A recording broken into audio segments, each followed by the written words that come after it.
SPE OLEF Lecture on Energy Forum. This is not the first time it's been held. It's been held over a period of about 18 years from the year 2000.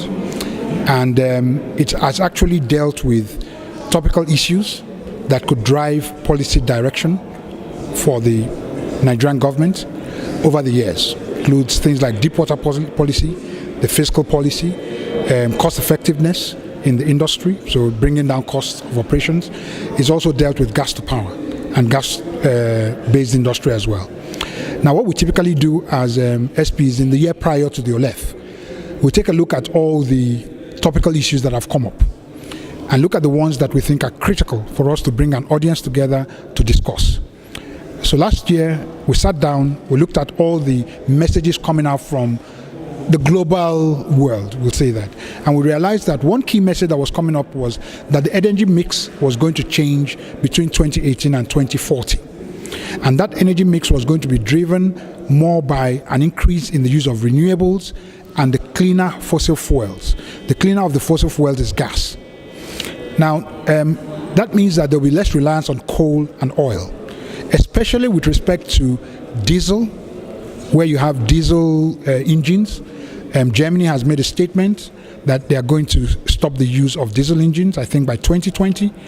And the rest of the West has talked about, following on the back of that, they are going to stop the use of gasoline-powered engines. Now, there's a risk that if we don't catch up on that and start discussing that within the Nigerian space, that some of those countries will reduce their carbon footprints, the environments become cleaner and friendlier, while ours becomes dirtier, because those diesel and gasoline-powered cars are not going to disappear. They are probably going to be shipped to Africa. Destination, Nigeria. So we have to be ready. So what we're trying to encourage with this conversation is to say that although we are in the oil and gas industry, we are environmentally responsible enough to know that that transition has to happen, a transition in the energy mix. And this is why we're kicking off this conversation with people from the renewable space to tell them that we're not competitors. We can collaborate and make sure that we can help you along your journey so that you don't make the mistakes that we've made in the oil and gas industry, and also leverage on the good things that have happened there to drive the renewable energy part of the energy mix. That's why we're having this conversation. We're going to take an action on this immediately following this forum.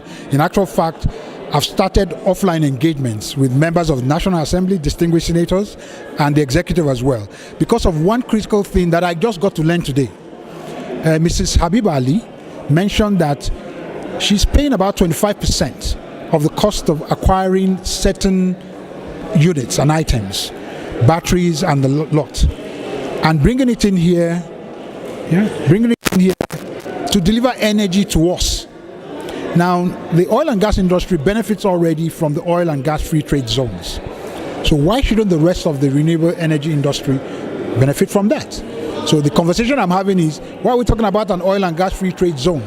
It's all around energy and delivering affordable energy to Nigeria. So it should be an energy free trade zone. So that is one of the things that you can get from this forum and help to drive these things going forward. So watch this space. We're going to be supporting the renewables to make sure that they get a policy that allows them to bring in items without paying such huge custom duties.